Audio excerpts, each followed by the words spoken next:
গাজীপুরে অটোরিকশা চালক শুভ হত্যা সুষ্ঠু বিচার, অটোরিকশা চুরি ও ছিনতাই বন্ধের দাবিতে বিশাল মানববন্ধন ও প্রতিবাদ কর্মসূচি পালন করেছে স্থানীয় অটোরিকশা শ্রমিকেরা। গাজীপুর জেলার সর্বস্তরের অটোরিকশা শ্রমিক বৃন্দের ব্যানারে আয়োজিত এই মানববন্ধনে বক্তারা বলেন, প্রতিনিয়ত শ্রমিক হত্যা, অটোরিকশা চুরি ও ছিনতাইয়ের ঘটনা বেড়ে চলেছে। এর প্রতিবাদে সবাইকে ঐক্যবদ্ধ হয়ে রুখে দাঁড়ানোর আহ্বান জানান তারা।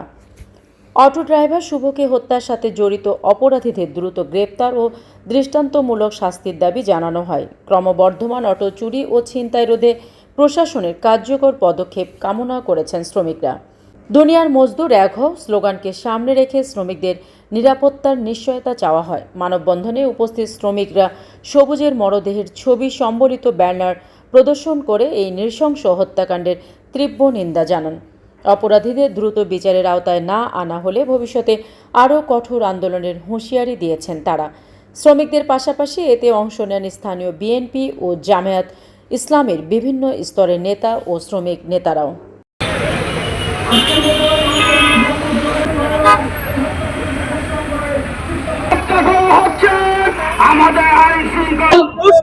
আমরা ছাত্র দলের যারা আছি, আমরা প্রতিটা এলাকায় দুর্গ করে তুলবো এবং মাদকের প্রতিরোধ করে তুলবো ইনশাআল্লাহ।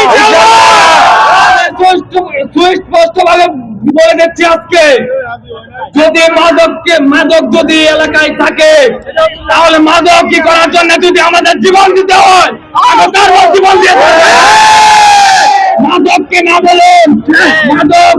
মাদক যদি মাদককে ছাড়ানোর জন্য আমাদের যত দূর করা দরকার আমরা করে যাবো ইনশাআল্লাহ। আজকে গতকালকে রাত্রে আমাদের ছোট ভাই শুভ ভাই ইন্তেকাল করেছেন, তাকে নিকৃষ্টজনক ভাবে মারা হয়েছে। আমরা তার প্রতিবাদ জানাচ্ছি। নির্মম ভাবে হত্যা করেছে, তার প্রতিবাদে আজকের এই মানববন্ধন। শুভর হত্যাকারী যেন অতি বিলম্বে গ্রেপ্তার হয় তার দৃষ্টি আকর্ষণ করছি প্রশাসনের উপরে। হত্যাকাণ্ডে জড়িত তাদেরকে দ্রুত গ্রেপ্তার করে আইনের আওতায় দৃষ্টান্তমূলক শাস্তির ব্যবস্থা করা হোক। উপস্থিতি আপনারা জানেন, গতকাল এর আগের দিন অটো রিক্সা চালক সবুজকে নির্মম ভাবে হত্যা করা হয়েছে। আমরা এই হত্যাকাণ্ডের তীব্র নিন্দা এবং প্রতিবাদ জানাই এবং প্রশাসনের কাছে আমরা জোর দাবি জানাই, দ্রুত সময়ের মধ্যে আইন হত্যাকারীকে গ্রেপ্তার করে আইনের আওতায় আনতে হবে এবং দৃষ্টান্তমূলক শাস্তির ব্যবস্থা করতে হবে।